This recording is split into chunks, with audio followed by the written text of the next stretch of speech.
aqui é Michele Munarete, sejam bem-vindos ao projeto Orai Sem Cessar e a mais uma história do Oração em Prosa.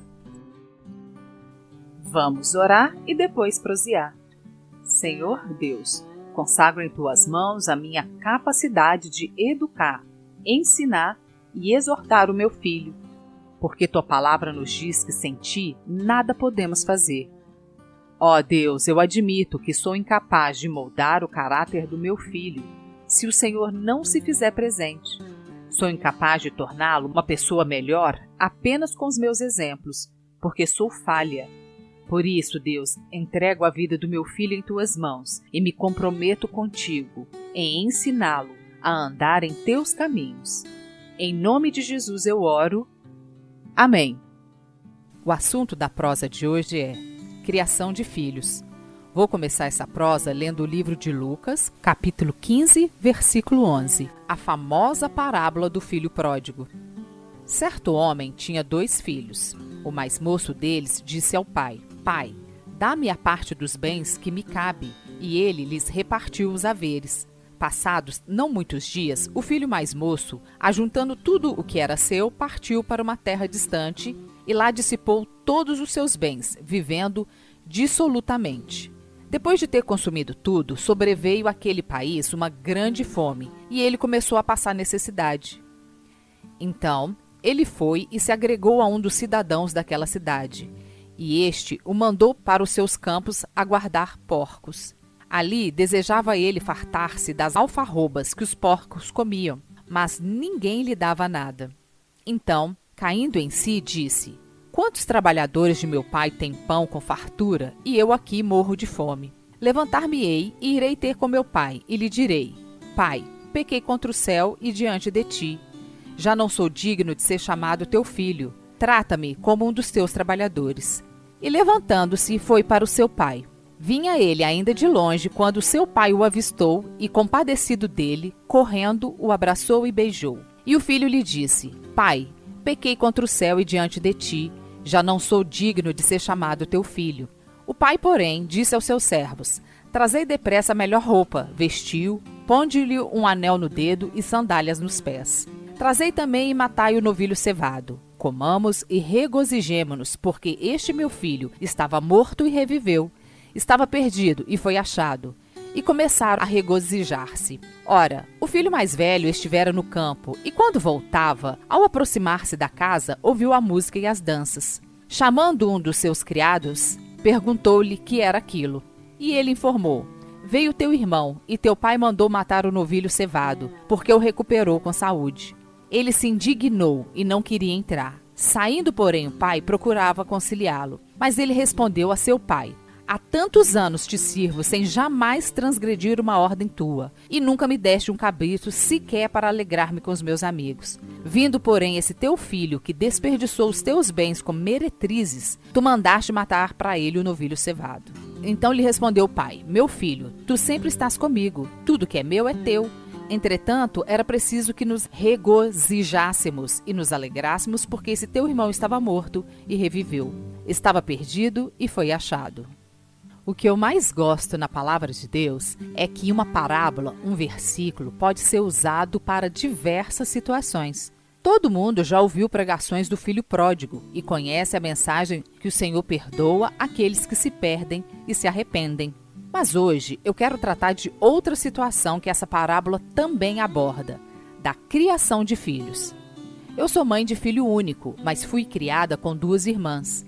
Então, entendo bem essa relação de tratamento diferenciado que acontece dentro de uma família. Nessa parábola, podemos perceber que o filho pródigo não era filho único. Ele tinha um irmão e que o comportamento dos 2 era bem diferente. Primeiro vamos entender o que significa pródigo. Pródigo é aquele que dissipa seus bens, que gasta mais do que o necessário, gastador, esbanjador, perdulário. Vamos falar da responsabilidade dos pais na educação, criação dos seus filhos, segundo a Bíblia. O versículo mais famoso sobre criação de filho, ao meu ver, é o de Provérbios 22, que diz: Instrua ao menino no caminho em que deve andar, e até quando envelhecer não se desviará dele. Mas o problema que eu vejo é que os pais não sabem ou talvez não queiram lidar com situações diferentes. Pois bem, eu digo que para filhos diferentes, o tratamento deverá ser diferente também. A instrução deverá ser repetida mais vezes, mais cobrada, mais treinada, sempre que for necessário. Na minha família, eu tenho um tio que, quando muito pequeno, teve uma doença que podia matá-lo. Então minha avó fez uma promessa pedindo a algum santo para que ele não morresse. E sempre o tratou como o coitadinho. E claro, ele cresceu e ele se tornou o filho pródigo da casa entre os seus 3 irmãos, os pais. E alguém sempre diz, é o único filho que faz isso, foram todos criados iguais. Mas aí é que está o erro. Primeiro porque eu não acredito que tenha sido criado da mesma forma. Geralmente o filho mais rebelde é o mais esperto também. Por acaso você já ouviu algum pai ou mãe dizer, fulano é muito rebelde, mas é o mais carinhoso também. Sabe por quê? Porque o filho rebelde é quase sempre também o mais malandro. Ele sabe como derreter o coração dos seus pais. Então ele apronta e no outro dia abraça o pai ou a mãe, chora, pede desculpa, compra um presente, faz um serviço na casa para agradar o coração dos pais e assim, quem sabe, ficar livre do castigo. E quer saber? Na maioria das vezes, consegue. Porque se os pais não forem duros o bastante, ele sempre vai aprontar e depois se safar. Porque quem tem o pai que trata com rédea curta, sabe que esse tipo de estratégia não funciona. A verdade é que as pessoas, os filhos, têm temperamentos diferentes. Por isso, cabem aos pais moldar o caráter dos filhos para que nenhum filho saia do caminho. E isso não é impossível. Na casa do meu marido, ele era o filho mais rebelde quando criança. Até de cima do telhado da escola, meu sogro já foi chamado para tirar o meu marido quando criança. E nem por isso, meu marido deixou de se formar, aprendeu a trabalhar e nunca dependeu dos seus pais. Porque dizem que o meu sogro era duro na queda. Os filhos podem até tentar se desviar do caminho, mas depende dos seus pais não deixar que isso aconteça. Bem, voltando ao filho que bate nos pais, primeiro quero dizer que eu não acredito que tenha sido criado da mesma forma. E segundo, se por acaso foi criado da mesma forma, aí também está o erro. Para filhos diferentes, o tratamento deverá ser diferente. Os pais não podem tratar da mesma maneira um filho que por si só é estudioso, responsável, e tratar igual outro que não estuda, que não cumpre com as suas tarefas. A palavra já diz que a vara e a repreensão dão sabedoria, mas o rapaz entregue a si mesmo envergonhará a sua mãe.